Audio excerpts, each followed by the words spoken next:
should come up with a name, like when I vlog. Like how Tamar has Tam Martians and that chick has like Little Monsters or something. I know, right? Like I have fans. But it's better than Hey Now. So anyway, I had something that I wanted to talk about. And per usual, I get everything together, start getting my notes, find Terry's tablet, because his video is just better than my computer.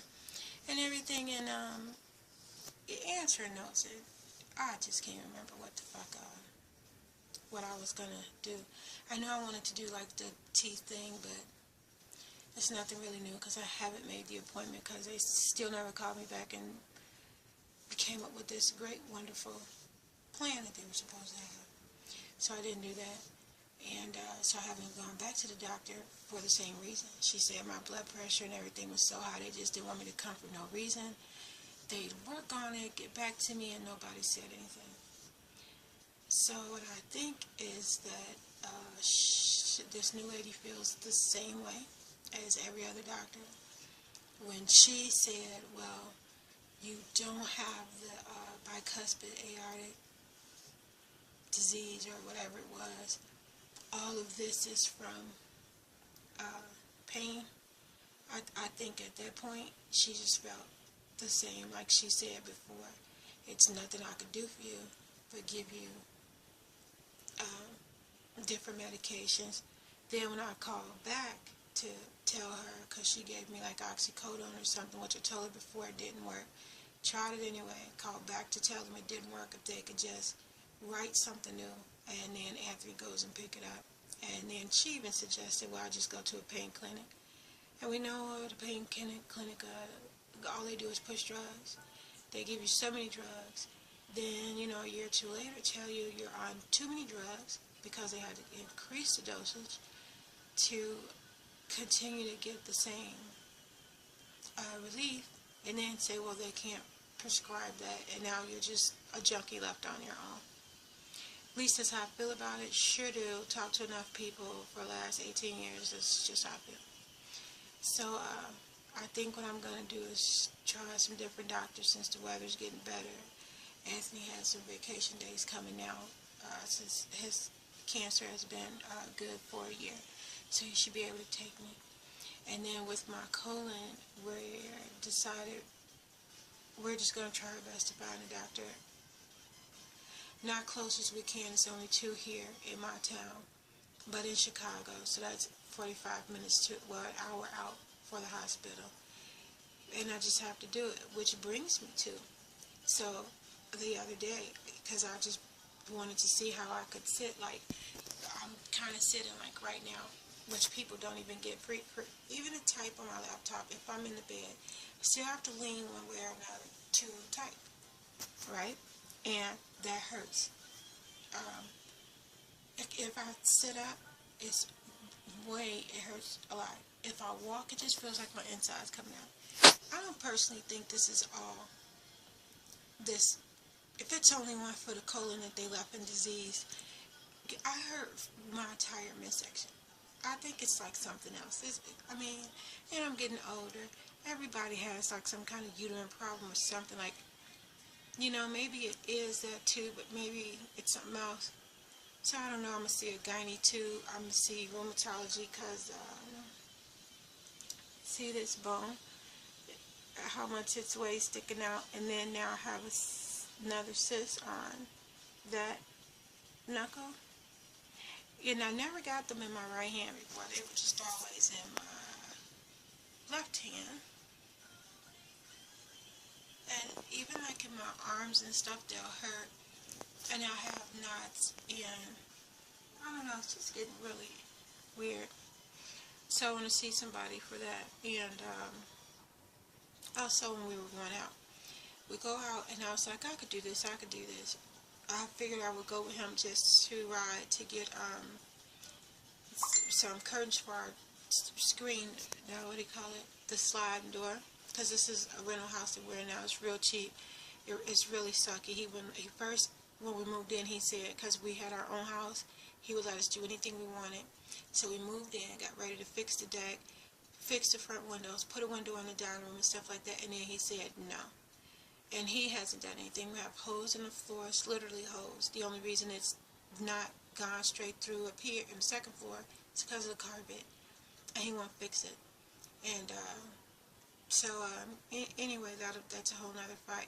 So I go out just to see how things will go and get the curtains for that sliding thing. They were on sale for like $7 or something. Good sale, by the way. And so it don't be so hot down there because there's no windows in that room. And as soon as we got in the car, just going down the stairs and getting in the car, I was crying. By the time we got to the store, it was probably 10 minutes away. I could barely walk. When we got there, I had to lean on the stroller thing. And by the time we got home, literally I could not move. I couldn't do nothing. All I could do was cry. It was just like a bloody mess. My stomach had swollen like I was like 6 months pregnant or something. It just was complete pain. And so, like, I couldn't do nothing that whole day but cry and everything. And then, so this was Friday. Saturday, all I did was cry. So yesterday, I figured, well, you know, I could do this. I could do this. I'm not a weak person. And I always feel like I'm such a weak person because I could do less and less. And in my mind, can think less and less. So I sat up and started going through, like, some of the bills and stuff like that. This was the dumbest shit ever. I mean, it hurt so bad, so bad. And then I sat there and I thought, okay, I'm doing all this to prove what? You know, and at this point, some friends that I've known a while, not that I've met, but that I've known a while through the computer, we were talking, just off and on, and, you know, I'm just crying, and I couldn't take it anymore, you know, and I asked, you know, why is it, this is all off topic, by the way, like, per usual, and I'm like, you know, why is it that we feel we have to prove some shit? You know, we always just have to prove something to ourselves or somebody, and I thought it was just the dumbest thing. I already knew it with her and all that. So, Mike, one of the smartest people like I've ever met, right? He says, when everything is hard, the victories become smaller, but they bloody well still remain victories. Own the triumph and have some more coffee. I thought that was awesome. I know, right? That was just like the smartest thing. And then I was talking to my husband, and, you know, he's asking me, why are you, you know, like, I should be feeling better or whatever. And I was like, well, I sat up for a while today because I didn't want to feel like a weak person. You know, it's so much need to be done that he can't do, and so much I need to do. And he said, you know, I'm your husband. Of all the people, I know you're not weak. I know what you could do, and I know you're not weak. And I thought about it, and it seems like, to me, the things that I used to do, you know, I went to school, I worked 2 jobs at once, you know, at one time. I had my kids, and when I had my first kid, I mean, I did the whole thing. You know, even if I threw up, I still got up, and then we still, you know, watched Bernie up. You know, play, we did whatever. When I got to the point I couldn't move out the bed, you know, I had the mom and me basket. All the stuff you could do in the bed. You know, so it's just really difficult to think about now how even just little things that I'm trying to do are so huge, you know. Just to sit on the side of the bed, to fill out a paper for Terry for school, you know, and then to go get my own cup of coffee is a triumph. And it's not every day. I mean, some days I had damn good days, like, you know, one day we were up being silly, and, you know, some days are just really good. That's just the way it is with life. You have good and bad. But most days, are like worse and worse, harder and harder, and it's harder and harder to find the little things that I could do to make a difference in life.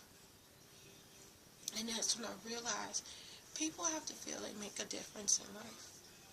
You know, for somebody to say, well, you're still here and, you know, your kids miss you, people miss you, whatever, it's so, you know, people need a purpose. You know, just like a man feels, you know, he's not a man unless he gets up, goes take care of his family. One way or another, I'm not saying it's necessarily go to a job, but, you know, and, you know, that mom feels, even though her baby is old enough to make his own cereal in the morning, you know, she still gets up and does it. You know, it's just things we do. You know, if you have your passion, you know, I used to like to go to work. Even when I was sick, I liked to work. I liked to go to work. I liked to help people.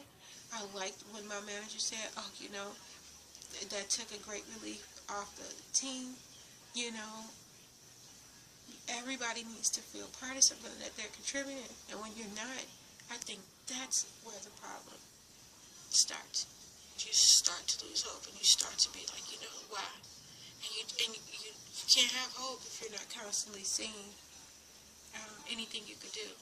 And that's why I think what Mike said is so important. Even the tiniest thing, it may seem really fucking tiny today, but it's still a victory. You still have to, you know, hold on to that and realize it'll get better. It's a small victory today, you know. All I did today was make my coffee. Literally, I had to have AJ iron Terry's clothes. I couldn't, because I felt I wanted to sit up yesterday and prove something to nobody, you know, to myself, I guess. And today I suck. Everything hurts, you know. I'm all out of whack. I just feel the blood, you know, pouring out my butt. It's just disgusting. But, you know, I think about it where, well, number one, I had to calm down, because every time the doorbell rang or every day I woke up, I thought was today the day we're going to get evicted, because we're behind too much rent, because of my oldest son's school, and the owner wants to put us out. So I think about that every day. I go to bed with it on my mind. And then I thought about it. I didn't think about it. I actually saw it in a movie. You could be the best warrior, which I am. I'm a pro. The best. It's not going to change shit. It's not going to change nothing. So you worry, and for what? It ain't a damn thing you could do till the next day. So what I started doing the last couple of days is back to my old attitude of fuck it, shit happens. That's something I've been doing since teenage years. I think sometimes it's good to have. Doesn't mean you don't care. Like everybody told me that was a bad attitude. I don't think it is. Really, fuck, what am I going to do? Nothing. And shit happens, yes. If it before this, it was something else. After this, it's going to be something else. I still can't get the fucking money from my ostomy supply store. I could, can't. You know, it ended up, we ended up with $397 left from everything, and my deductible is $400. So, you know, we can't, a family of 6 just can't live off of that when every time, you know, we don't know the prescription we're going to need or what other bill is going to come in I didn't think about and what's going to happen. So I can't do that. And then even if I take, okay, $200 now and $200 out Anthony's next check, it's going to be so close. That's going to leave us another month if something happens. And if this man does put us out, we'll have $0. Not even money to go to a hotel. You know, so I have to say, fuck it. Nothing I can do right now. Shit happens. The little triumph I had today are brushed the teeth I have left. Which you can see now. This one is one of the only teeth that lines up with this one. They're both now coming out. And this one is totally dry like this one when it just broke off that day. And it hurt. So these two, and this one I suspect all will just crumble and come out. In which case, then I'll have to go to like liquid stuff because I hate mushy shit. Hate it. So just don't like the texture. It just makes me gag. So I'll be on liquid, which my ileostomy already hates, which I hate, which is not gonna be a good thing. Okay, but so anyway, focus today. Try it. Small things. Doesn't matter what it is. If it's something small, you fucking did it. You did it if you did it. Today, even if it's that same small thing you did for the next 5 days, then you gotta think bigger. If you have a setback on one day, you can always think back. But 5 days ago, I made my own coffee. You know, it may not seem like a lot, but it really is. It's so much. It's so much because it's your hope. And you have to have hope. You just have to. So, anyway, I didn't mean to ramble on, but it seems I always do now. And maybe one day I'll have some direction. But until then, just wanted to holler and get my thoughts out, although I'm not sure how much sense it made. But I'll put it up anyway, since only 4 people ever watch it. Alright, see you later.